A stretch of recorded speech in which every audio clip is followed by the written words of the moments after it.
오늘 우리는 계속되는 팔복 강의 8번째 시간으로 그들이 배부를 것이며 라는 제목의 말씀을 나누려고 합니다. 전해지는 말씀 가운데 하나님의 은혜가 있으시기를 바랍니다. 아멘. 마태복음은 의에 줄이고 목마른 자가 받게 되는 복은 배부름의 복이라고 말씀하고 있습니다. 그러나 우리는 지난주에 그 배부름의 복은 단순히 우리의 필요가 채워지는 복이 아니라는 말씀을 나누었습니다. 우리는 팔복을 다루면서 제일 처음에 심령이 가난한 자, 즉 하나님의 영을 구걸하는 자가 받는 복에 대해서 나누었던 바 있습니다.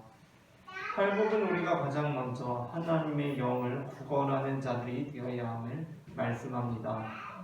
그러나 우리가 궁극적으로 지향하는 것은 구걸해서 얻는 은혜가 아닙니다. 그것은 반드시 필요한 것이기는 하지만 아버지 하나님께서 우리를 향하여 궁극적으로 바라시는 것이 아닙니다. 진정한 스승은 당장 먹을 고기를 주는 사람이 아니라 고기 잡는 방법을 가르쳐주는 사람입니다. 물론 굶주림으로 인해서 제자가 당장 죽을 지경에 놓인 상황에서는 일단 먹을 고기를 주어야 합니다. 그러나 계속해서 그에게 먹을 고기를 주는 것은 궁극적인 방향을 잃어버린 방법이라는 것입니다. 궁극적인 방향은 고기 잡는 방법을 가르쳐 주어서 스스로 살게 하는 것입니다. 우리는 하나님의 은혜가 필요한 사람들입니다. 은혜가 없다면 우리가 무엇을 할 수 있겠습니까? 우리는 죽음 앞에, 절망 앞에 놓인 사람들입니다. 그러나 하나님께서는 이스라엘 백성들이 안정된 노예 생활을 하는 것이 아니라 불안정할지라도 자유인이 되기를 원하셨습니다. 하나님께서 인간에게 자유의지를 주신 이유 또한 무엇입니까? 하나님께서 인간에게 자유를 주시지 않으셨다면 인간은 타락할 이유가 없었을 것이었습니다. 그러나 인간은 하나님의 말씀에 순종할 수도 없었을 것입니다. 자유를 통하여 우리는 진정으로 순종하며 진정으로 예배할 수가 있습니다. 그러므로 우리는 이미 얻은 은혜의 확신을 가지고 날마다 새로운 삶을 향하여 도약해야 합니다. 예수님의 십자가 은혜는 우리의 이전의 죄와 현재의 죄와 앞으로의 모든 죄에 대한 은혜입니다. 우리의 모든 죄의 문제는 이미 예수님의 십자가로 해결되었습니다. 그것은 우리는 그것을 믿고 때로는 넘어지고 쓰러질지라도 그 넘어짐과 쓰러짐으로 인해 낙심하는 것이 아니라 새로운 삶을 향해 날마다 한 걸음 한 걸음씩 내딛어야 한다는 것을 의미합니다.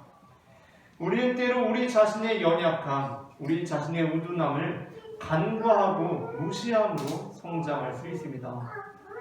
어떤 소설가도 단 한 번의 장문을 통하여서 완벽한 작품을 써내는 경우는 없습니다.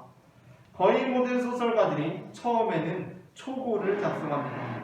초고라는 것이 무엇입니까? 중간중간에 글을 쓰다 보면 마음에 들지 않는 부분이 있습니다. 당장 고쳐 쓰고 싶은 부분이 있습니다.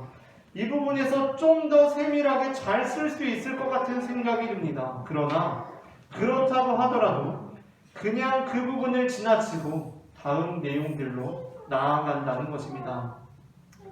이 부분에서 스토리가 좀 조잡한 것 같아서 더 공을 들이고 싶은 마음이 들더라도 그냥 그것을 간과하고 다음으로 나아간다는 것입니다. 지금의 문장, 부족한 문장, 뭔가 마음에 들지 않은 그 문장을 붙들고 씨름하기보다는 그냥 간과하고 넘어갑니다. 왜 그렇게 합니까? 그 하나의 문장을 가지고 씨름하다 보면 전체 작품의 진보가 너무나 더디기 때문입니다. 아니, 대부분의 소설가들은 그러한 방식으로 소설을 쓴다면 절대로 소설을 완성할 수 없을 것이라고 말합니다. 종교개혁가들이 우리에게 보여준 정신이 바로 그것입니다. 마틴 루터는 본래 회개의 문제로부터 자유롭지 못했던 사람이었습니다.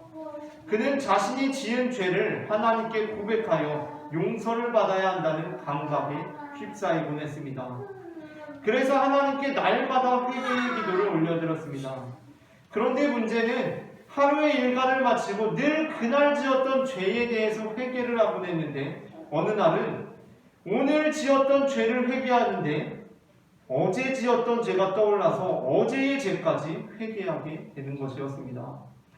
그러자 그는 불안에 휩싸였습니다. 왜냐하면 어제 지었던 죄는 분명 어제 회개 시간에 회개를 했어야 하는데 그게 어제 생각이 나지 않고 오늘 생각난 것으로 유추해 볼 때 지금 내가 오늘 지은 죄에 대하여 회개하더라도 미처 오늘 회개하지 못한 내용들이 있을 것이며 오늘뿐만이 아니라 그저께 일주일 전에 아니 한 달 전에 지었던 죄들이 내가 회개하지 않고 나의 기억으로부터 완전히 잊혀져서 더 이상 회개할 기회조차 사라져버리고 있다는 생각이 들었기 때문이었습니다.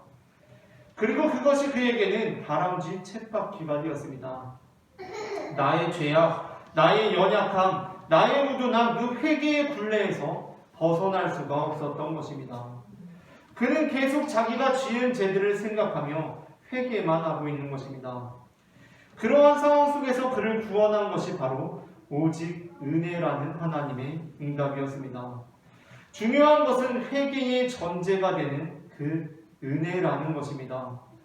그렇기 때문에 우리는 매번 짓는 죄들로 인하여 괴로워하며 그 자리에 머물러서 계속 회개하고 있는 것이 아니라 우리의 죄를 간과하고 새로운 삶을 향해 나아가야 한다는 것입니다. 우리가 지난주에 로마서 말씀을 통해서 읽었던 것이 무엇입니까? 하나님께서 먼저 우리를 향하여 우리의 죄를 간과하여 주셨다는 것입니다. 그것이 그로 하여금 그 굴레로부터 벗어날 수 있게 해주었습니다. 잠언 14장 4절의 말씀을 우리 함께 합독하도록 하겠습니다. 함께 읽겠습니다. 수가 없으면 구유는 깨끗하려니와 수의 힘으로 얻는 것이 많으니라. 아멘. 저는 고등학생 시절에 신학대학교에 가기로 마음을 먹고 몇 달간 잠언을 읽었던 적이 있습니다. 어디선가 잠언이 31장으로 이루어져 있으니까 하루에 한 장씩 읽으면 보통 한 달에 한 번은 읽을 수 있다라는 말을 듣고 그렇게 했던 것 같습니다. 그런데 잠언을 읽으면서 제 행동에 변화가 있었던 것이 있습니다. 그것은 제가 제 말과 행동에 지나치게 조심스러워지기 시작했다는 것입니다. 알다시피 잠언에는 바늘과 같은 훈계의 가르침이 가득 차 있습니다. 그래서 그런지 잠언 말씀은 제 말과 행동을 마치 가시로 만든 틀처럼 틀지우곤 했습니다. 물론 성경의 모든 말씀이 우리에게 생명을 주는 말씀이지만 잠언을 묵상하고 나면 조금만 잘못 움직여도 가시에 찔리는 틀 안에 갇힌 느낌이 들어서 말과 행동이 조심스러워졌던 것입니다. 무슨 말을 하거나 행동을 하다 보면 그 안에는 늘 실수들이 나타나기 마련이고 그것은 결국 죄책이 되어서 저를 괴롭혔던 것입니다. 그 말을 하지 않았더라면, 그 행동을 하지 않았더라면 얼마나 좋았을까 하는 죄책입니다. 그러던 어느 날 저는 제가 비록 실수할지라도 제가 어떠한 말과 행동을 함에 있어서 담력을 가지고 행할 수 있도록 용기를 주었던 구절을 만나게 되었습니다. 그것이 바로 잠언 14장 4절의 말씀이었습니다. 소가 없으면 구유는 깨끗하려니와 소의 힘으로 얻는 것이 많으니라. 아멘. 저는 이상하게도 이 말씀이 잠언을 읽으면서 다소 위축되어 있던 저에게 하나님께서 용기를 주시는 말씀처럼 느껴졌습니다. 우리는 죄인입니다. 우리의 말과 행동에는 실수가 담겨서 때로는 다른 사람에게 상처를 주기도 하고 낙심케 하는 빌미가 되기도 하며 인간관계를 틀어지게 만들고 여러 가지 문제들을 일으키기도 합니다. 그러면 그렇게 된다면 우리는 어떻게 생각하게 됩니까? 차라리 우리가 없다면 하나님의 백성은 더욱 순결한 공동체가 될 수도 있지 않을까? 차라리 우리가 이제 아주 말을 하지 않아 버린다면 더 이상 사람들에게 상처 주는 일도 생기지 않지 않을까? 이제 사역을 그만두어 버린다면 더 이상 사람들을 낙심케 하는 일도 없지 않을까 하는 생각이 들게 됩니다. 물론 그럴 것입니다. 우리가 말을 하지 않는다면 다른 사람이 우리의 말에 상처 입을 일은 없을 것입니다. 그러나 하나님께서는 그러니 이제 아주 말을 하지 말라고 우리를 책망하지 않으십니다. 주님께서 우리에게 주신 말씀은 이것이었습니다. 중요한 것은 부작용이 아주 없는 것이 아니다. 충분히 선한 영향력이 발휘되고 있다면 그 선한 영향력에 집중하고 부작용은 간과할 필요가 있다는 것입니다. 대부분의 약들은 부작용이 있습니다. 그러나 부작용이 있음에도 불구하고 허가가 납니다. 그 이유는 부작용보다도 치료 효과를 이루는 경우가 훨씬 많기 때문입니다. 우리는 지난주에 우리가 배부를 것이라는 복은 우리가 당장 고기를 얻어 먹게 될 것이라는 말씀이 아니라 고기 잡는 방법을 배우게 될 것이라는 말씀을 들었습니다.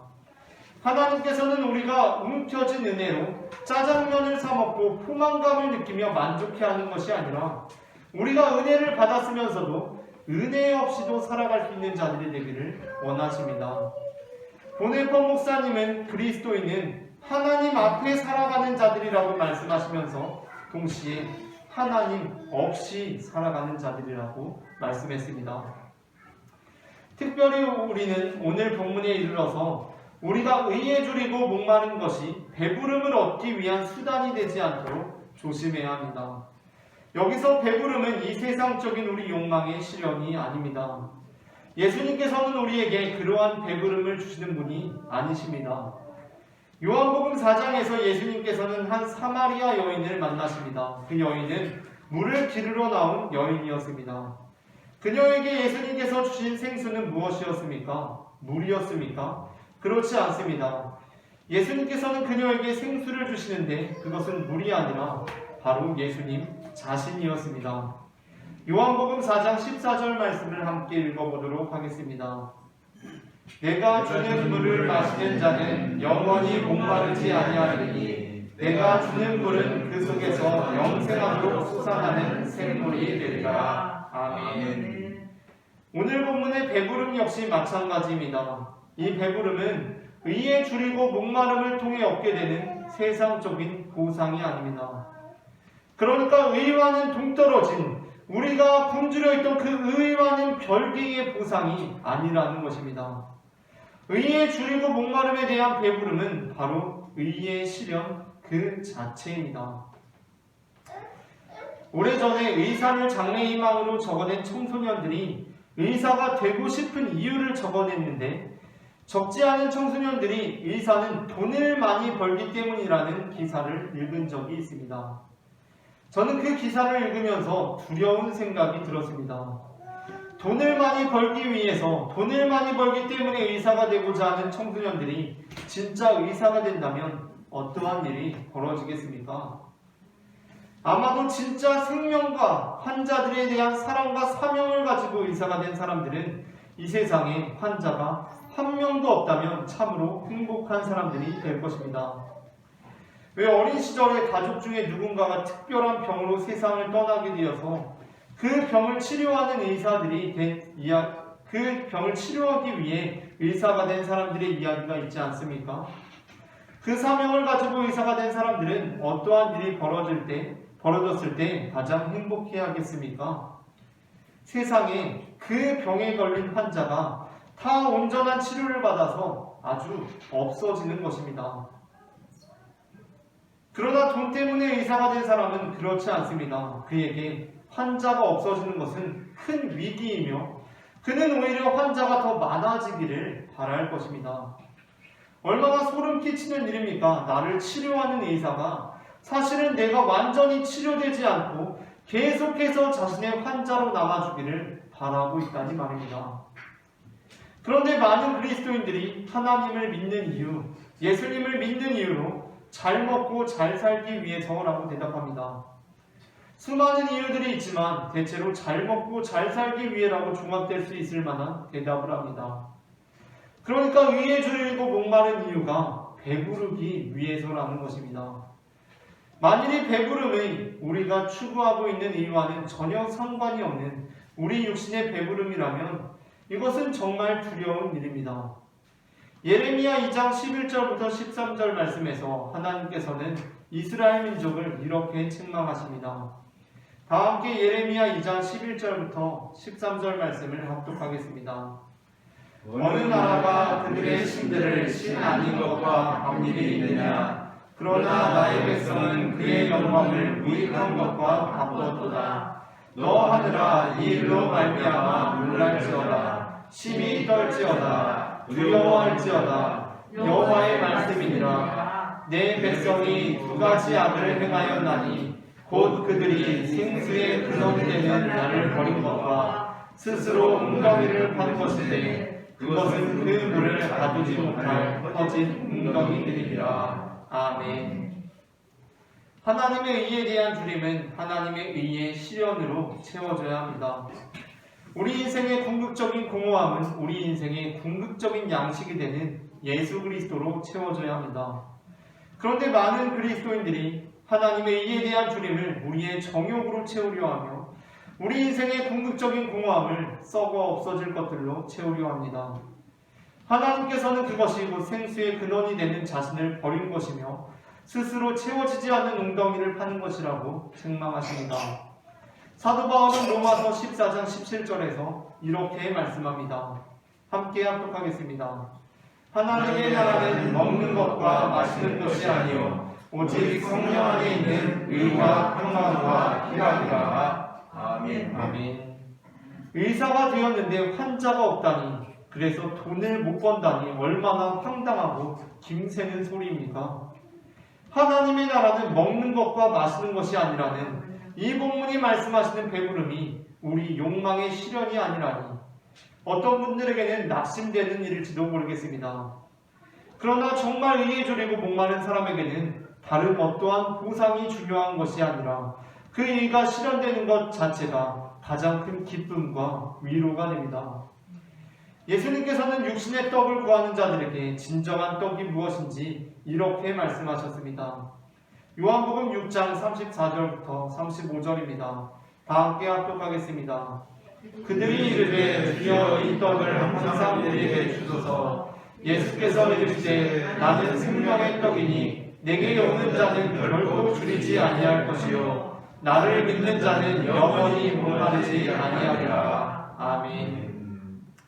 그리고 이 말씀은 수많은 무리와 심지어 제자들까지도 주님을 떠나게 하는 말씀이 되었습니다. 오늘 우리는 이 말씀을 듣습니다. 우리가 얻는 배부름은 환자가 많아져서 돈을 많이 버는 배부름이 아니라 환자가 없어져서 돈을 못 벌어도 마음 깊은 곳에 찾아오는 의와 평강과 희락이다. 그 배부름이다. 이 말씀이 우리에게 진정한 만족이 되기를 소망합니다. 아멘.